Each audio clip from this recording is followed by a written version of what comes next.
ada pembelakan Jadi kalau Ganjar. wajar-wajar. Dalam politik itu wajar-wajar saja. Saya cuma katakan tiru Bu Mega, tiru SBY. Dia betul-betul tidak memakai aparat dan betul-betul terbuka.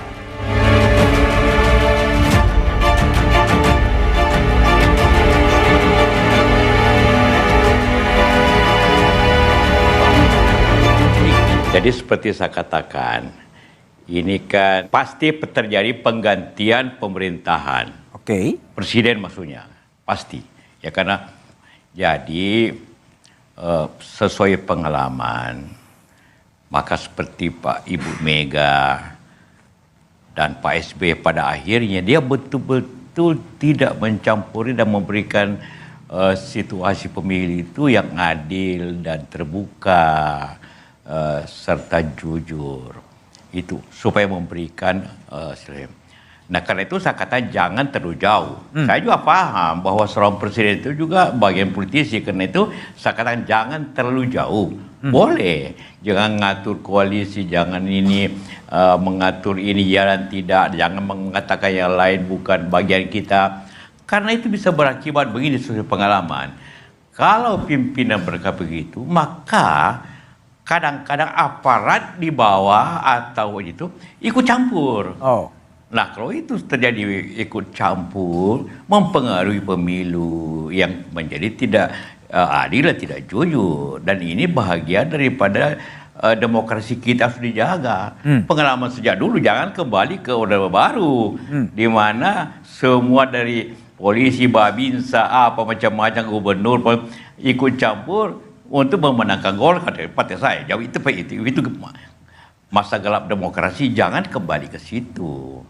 Ya marilah kita, jadi saya katakan hanya meminta, menghimbau agar ikut Bu Mega.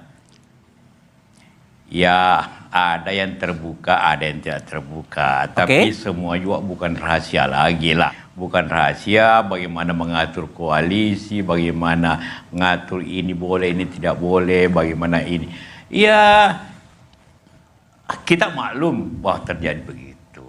Karena itu yang saya katakan tadi, mari kita pemimpin itu menjaga demokrasi jalani, karena itu modal kita. Dan jangan nanti kalau ada kelebihan biasanya ikut turun ke bawah. Itu terjadi. Kurang lebih begitu cara mengatur koalisi, ini boleh, ini seharusnya. Dia kan memberikan ya signal bahwa ini calon, ini boleh, ini tidak boleh. Jadi akhirnya saya cuma katakan tiru Bu Mega, tiru SBY. Dia betul-betul tidak memakai aparat dan betul-betul terbuka. Tapi tidak pada akhirnya. Saya katakan tadi kan di akhir jabatan penggantiannya dia betul-betul. Karena kalau itu mungkin karena incumbent ya. Saya tidak turut karena saya cuma sekali dengan Pak SBY. Tapi pada saat akhirnya saya tahu betul karena saya ikut pemilu lagi dengan Pak Jokowi sendiri. Kita betul-betul bebas, tidak ada campur tangan. Saya katakan di statement saya di akhir jabatannya. Di tengahnya saya bilang ada catatan. Bisa terjadi. Saya katakan tadi kan. Justru itu sebelum terjadi saya menyatakan jangan sebelum terjadi. Karena kalau di atas itu berpihak, di bawah juga akan berpihak. Pengalaman dulu dan juga akhir-akhir ini. Dan itu demokrasi akan mengalami kesulitan. Jadi saya kembali lagi beri contoh gitu kan. Saya sudah 6 bulan tidak ketemu beliau ya, jadi agak sulit karena tidak ada waktu. Selalu saya minta tidak ada waktu. Jadi kalau saya sebenarnya tidak terlalu concern kepada pertemuan di istana itu, biasa saja. Dulu waktu saya wapres zamannya SBY itu rutin saya undang partai-partai ketemu saya, tapi semua partai termasuk PDIP. Coba saya tanya sama Pramono Anung atau Panda Nababan, Pak Panda, itu saya undang Ibu Mega, tapi yang hadir Pak Panda, walaupun mereka katakanlah kuat-kuat ke oposisi, tapi datang kita bicarakan soal bangsa. Malah kalau naik BBM itu saya undang dulu partai PDIP. Jadi bertemu dengan partai itu biasa saja. Yang saya tadi concern jangan terlalu jauh. Saya kata ingat, saya tidak mengatakan jangan ketemu, jangan terlalu jauh sampai mengatur hal-hal detail ini. Ya kita tahu di dunia politik ini kan semuanya diketahui, tidak ada rahasia. Jadi itu yang concern salah satu. Jangan nanti ya kalau lanjut maka dibawa menjadi terbelah dibawa.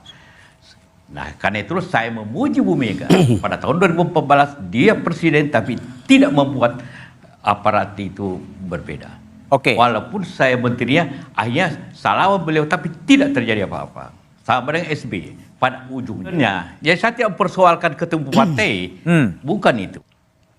Ya berikan dan dorong partai itu betul-betul menjalankan tugasnya untuk mendorong pemilu yang bersih, yang adil dan terbuka.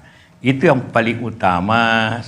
Presiden punya tugas sebagai wasit dan sebagai pendukung pemilu, bukan pendukung koalisi, pendukung pemilu secara keseluruhan, sehingga terjalan negara yang demokratis yang menyebabkan partisipasi masyarakat nanti dalam pemerintahan itu menjadi positif.